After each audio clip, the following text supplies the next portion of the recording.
ਇਹ ਜਿਹੜੀ ਹਰਜੋਤ ਸਿੰਘ ਜੀ ਗੱਲ ਕਰੀਏ H1B ਦੇ ਨਾਲ ਸੰਬੰਧਿਤ ਖਬਰ ਆ ਇੱਕ ਨਵੇਂ ਸਰਵੇ ਦੇ ਵਿੱਚ ਇਹ ਪਤਾ ਲੱਗ ਰਿਹਾ ਵੀ ਤਿੰਨਾਂ ਚੋਂ ਇੱਕ ਇਮੀਗ੍ਰੈਂਟ ਜਿਹੜਾ H1B ਦੇ ਨਾਲ ਜੁੜਿਆ ਹੋਇਆ ਆ ਯਾਨੀ ਕਿ 33% ਤੋਂ ਵੱਧ ਜਿਹੜੇ ਲੋਕ ਆ ਆਪਣੀ ਜਿਹੜੀ ਟਰੈਵਲਿੰਗ ਆ ਉਸ ਨੂੰ ਖਾਰਜ ਕਰ ਰਹੇ ਆ, ਉਸ ਨੂੰ ਰੋਕ ਰਹੇ ਆ। ਉਹਨਾਂ ਨੂੰ ਇਹ ਡਰ ਆ ਆਈਸ ਦੀ ਮੋਨੀਟਰਿੰਗ ਦਾ।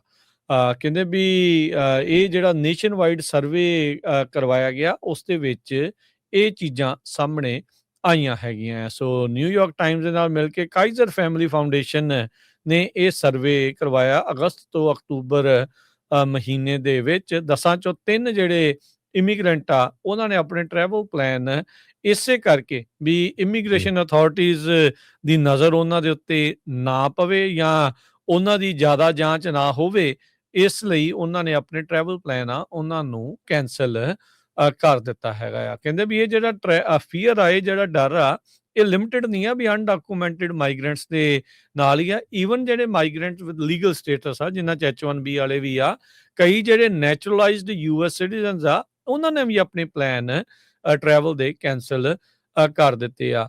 ਖਾਸ ਕਰਕੇ ਹਰਜੋਤ ਸਿੰਘ ਜੀ ਉਹ ਲੋਕ ਜਿਨ੍ਹਾਂ ਨੂੰ ਇਹ ਡਰ ਆ ਵੀ ਪਤਾ ਨਹੀਂ ਉਹਨਾਂ ਨੇ ਜਿਹੜੇ ਪੁਰਾਣੇ ਕੋਈ ਕੇਸ ਕੀਤਾ ਕਿਤੇ ਕੋਈ ਝੂਠ ਤਾਂ ਨਹੀਂ ਬੋਲਿਆ, ਉਹ ਤਾਂ ਉਹਨਾਂ ਦੇ ਦਿਲ ਨੂੰ ਪਤਾ ਹੋਣਾ ਆ ਵੀ ਕੀ ਉਹਨਾਂ ਨੇ ਲਿਖਿਆ ਤੇ ਕੀ ਜਿਹੜਾ ਉਹ ਨਹੀਂ ਲਿਖਿਆ।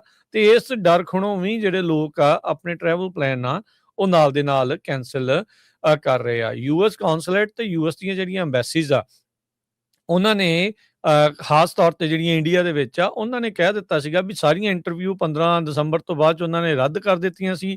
ਨਵੇਂ ਸਿਰ ਤੋਂ ਜਿਹੜੀਆਂ ਇੰਟਰਵਿਊਜ਼ ਕਰਨੀਆਂ ਆ ਤੇ ਹਰ ਇੱਕ ਤਰੀਕੇ ਦੀ, ਚਾਹੇ ਉਹ ਇਮੀਗ੍ਰੈਂਟ ਵੀਜ਼ੇ ਲਈ ਆ ਚਾਹੇ ਉਹ ਨਾਨ ਇਮੀਗ੍ਰੈਂਟ ਵੀਜ਼ੇ ਲਈ ਆ।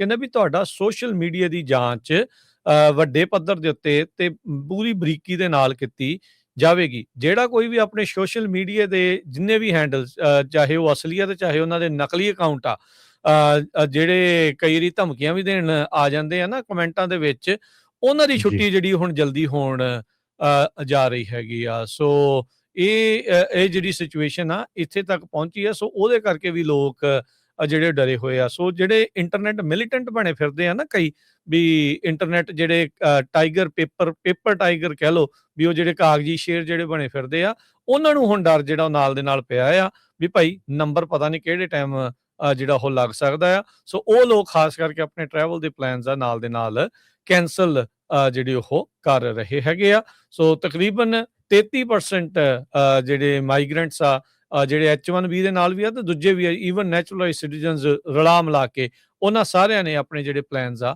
ਉਹ ਟਰੈਵਲ ਕਰਨ ਦੇ ਅਮਰੀਕਾ ਤੋਂ ਬਾਹਰ ਕੈਂਸਲ ਕਰ ਦਿੱਤੇ।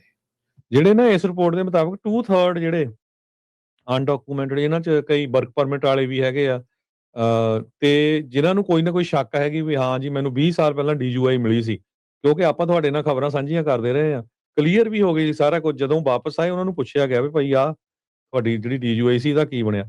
ਸੋ 66% ਦੇ ਕਰੀਬ ਲੋਕ ਅਮਰੀਕਾ 'ਚ ਵੀ ਨਹੀਂ ਟਰੈਵਲ ਕਰ ਰਹੇ ਹੈਗੇ, ਕਿਉਂਕਿ ਆਪਾਂ ਤੁਹਾਡੇ ਨਾਲ ਖਬਰ ਸਾਂਝੀ ਕੀਤੀ ਸੀ ਵੀ ਕਿਸ ਤਰ੍ਹਾਂ ਜਿਹੜੀ TSA ਵਾਲੇ ਆ ਉਹ ਹੁਣ ਬਾਇਓਮੈਟ੍ਰਿਕਸ ਜਿਹੜਾ ਡਾਟਾ ਆ ਉਹ ਸਾਰਾ ਸ਼ੇਅਰ ਕਰ ਰਹੇ ਹੈਗੇ ਆ ਇਮੀਗ੍ਰੇਸ਼ਨ ਕਸਟਮ ਐਨਫੋਰਸਮੈਂਟ ਵਾਲਿਆਂ ਨਾਲ। ਸੋ ਕਾਫੀ ਸਿਚੁਏਸ਼ਨ ਆ, ਖਾਸ ਕਰਕੇ ਜਿਹੜੇ ਪੋਲੀਟੀਕਲ ਅਸਾਈਲਮ ਵਾਲੇ ਆ, ਜਦੋਂ ਕੇਸ ਅਪਰੂਵ ਹੁੰਦਾ ਆ ਜਾਂ ਆ ਜਾਂਦਾ ਗ੍ਰੀਨ ਕਾਰਡ, ਛਾਲ ਮਾਰ ਕੇ ਇੰਡੀਆ ਨੂੰ ਭੱਜਦੇ ਆ ਵੀ ਜਿੱਥੋਂ ਤੁਸੀਂ ਕਿਹਾ ਆ ਵੀ ਸਾਡੇ ਜੀ ਸਾਨੂੰ ਖਤਰਾ ਹੈਗਾ ਸਾਡੀ ਜਾਨ ਨੂੰ, ਤੇ ਇਸ ਕਰਕੇ ਪੋਲੀਟੀਕਲ ਅਸਾਈਲਮ ਲਿਆ ਤੇ ਉੱਥੇ ਜਾ ਕੇ ਤੁਸੀਂ ਜਾ ਰਹੇ ਆ ਜਿਹੜਾ ਸੋਸ਼ਲ ਮੀਡੀਆ ਉਹ ਨਹੀਂ ਚੈੱਕ ਕਰਨਾ, ਉਹ ਇਹੀ ਚੈੱਕ ਕਰਨਾ ਹੈ ਵੀ ਕਿਹੜਾ ਉੱਥੇ ਵਿਆਹ ਕਰਾਉਣ ਗਿਆ, ਕਿਹੜਾ ਉੱਥੇ ਕੀ ਕਰਨ ਗਿਆ। ਇਹ ਸਾਰਾ ਕੁਝ ਉਸੇ ਕਰਕੇ ਆ। ਖਾਸ ਕਰਕੇ ਉਹ ਜਿਹੜੇ ਕਾਮਰੇਡ ਭਰਾ ਹੈਗੇ ਆ ਹੁਣ ਬੜੇ ਕਈ ਔਖੇ ਆ ਨਾ, ਵੈਨਜ਼ੂਏਲਾ ਜਿਹੜਾ ਪ੍ਰੈਜ਼ੀਡੈਂਟ ਚੱਕ ਲਿਆਂਦਾ, ਮੈਂ ਦੇਖਿਆ ਕਦੇ ਇੰਡੀਆ ਵਾਲੇ ਵੀ ਕਈ ਕਮੈਂਟ ਪਾ ਰਹੇ ਆ ਵੀ ਦੇਖੋ ਜੀ ਆਹ ਤਾਂ ਬਹੁਤ ਧੱਕਾ ਹੈਗਾ। ਸੋ ਇਹ ਜਿਹੜੇ ਤੁਹਾਡੇ ਕਮੈਂਟ ਆ ਨਾ, ਜਦੋਂ ਮੁੜ ਕੇ ਉਹ ਕਹਿੰਦੇ ਵੀ ਚਾਹੇ ਜੋ ਮਰਜ਼ੀ ਹੋ ਜਾਏ ਅੱਜ ਦੀ ਡੇਟ 'ਚ, ਇੰਡੀਆ ਦਾ ਮੈਂ ਇੱਕ ਸਰਵੇ ਪੜ੍ਹ ਰਿਹਾ ਸੀ ਵੀ ਜਿੰਨਾ ਮਰਜ਼ੀ ਇਮੀਗ੍ਰੇਸ਼ਨ ਦਾ ਰੌਲਾ ਪਵੇ ਅੱਜ ਵੀ ਮੈਜੋਰਟੀ 'ਚ ਲੋਕ ਅਮਰੀਕਾ ਨੂੰ ਜਾਣਾ ਚਾਹੁੰਦੇ ਆ। ਸੋ ਜਦੋਂ ਤੁਸੀਂ ਅਪਲਾਈ ਕਰਨਾ ਨਾ, ਇਹ ਸਾਰਾ ਸੋਸ਼ਲ ਮੀਡੀਆ ਉਹ ਜਿਹੜਾ ਸਕੈਨ ਕਰਦੇ ਆ, ਉਹ ਫਿਰ ਜਿਹੜੇ ਕਿਸੇ ਨੇ ਕੋਈ ਅਮਰੀਕਾ ਦੇ ਉਲਟ ਕਿਸੇ ਤਰ੍ਹਾਂ ਦੀ ਵੀ ਜਿਹੜੀ ਆ ਨਾ ਪੋਸਟ ਪਾਈ ਹੋਈ ਤੇ ਉਹ ਤੁਹਾਡੀ ਜਿਹੜੀ ਆ ਫਿਰ ਤੁਹਾਡੇ ਲਈ ਪ੍ਰੋਬਲਮ ਬਣੂਗੀ। ਜੀ